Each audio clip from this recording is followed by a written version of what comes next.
Welcome to Module 1, where we focus on water and health SDGs.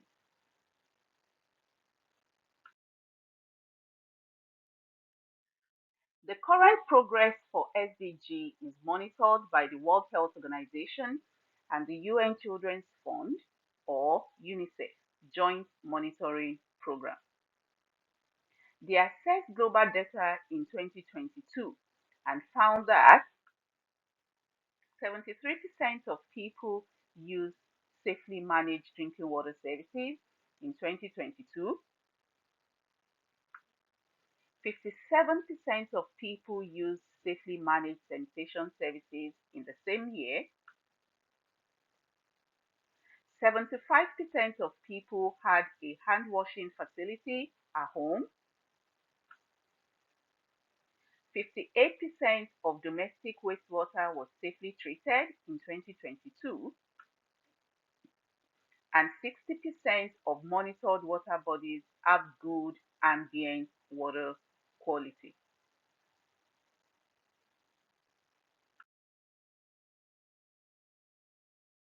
Because billions lack access to safe drinking water, sanitation, and hygiene, that is, WASH, millions across the globe suffer from or are exposed to a range of preventable diseases and health risks. The World Health Organization estimates that 1.4 million deaths could have been prevented with safe wash in 2019. Besides mortality, 74 million disability adjusted life years, which represent the loss of the equivalent of 1 year of full health, were lost.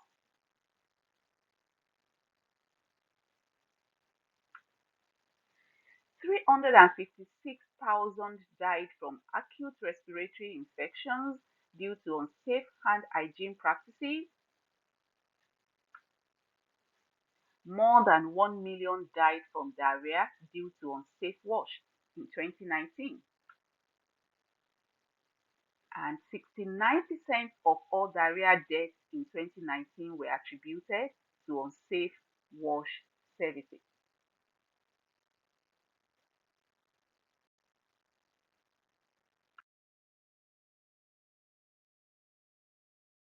The last time WHO reported the top 10 global causes of death was in 2019 before the COVID-19 data from 2016. This assessment indicated that diarrhea was the ninth leading cause of death globally. Unfortunately, when we account for economic circumstances, such as living in a low-income country, diarrhea jumps to being the second leading cause of death.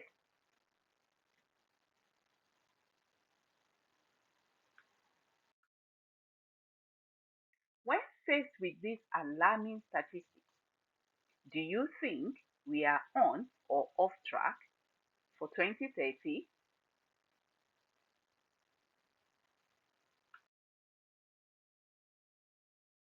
Unfortunately,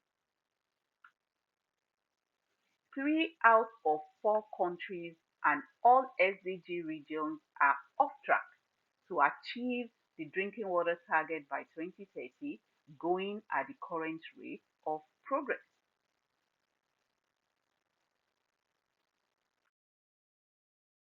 Regarding sanitation, the numbers look more dire, as 6 out of 7 countries and all SDG regions are off track to achieving this target by 2020 at the current rate of progress.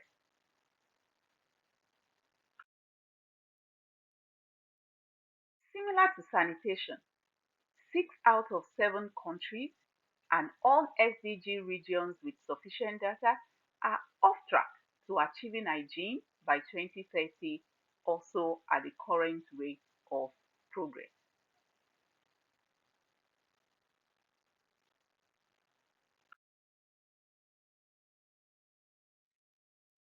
So, given that wash is a key determinant of good health and well-being, we should understand where there are key linkages and gaps that can be addressed to reduce wash-related diseases and health risks.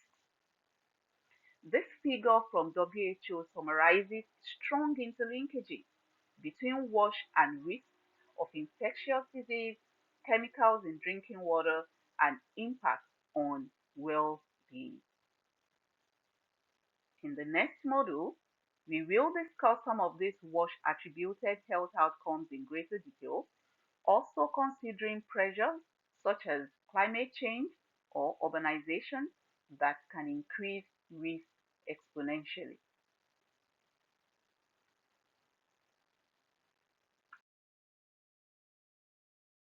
It is important to note that this framing of wash-related diseases and risk follows the WHO's definition of health as a state of complete physical, mental, and social well-being, and not merely the absence of disease or infirmity. Regarding SDG 6, the water sector has largely focused on biological disease, risk, or sicknesses related to poor quality or lack of safe water and sanitation. The next module will cover how access to and provision of safe wash can have diverse implications for one's health and well-being. It is therefore critical that we address this gap, that is, the wide range of water-related physical, mental, and social aspects affecting the day-to-day well-being of people worldwide. Thank you and see you in Module 2.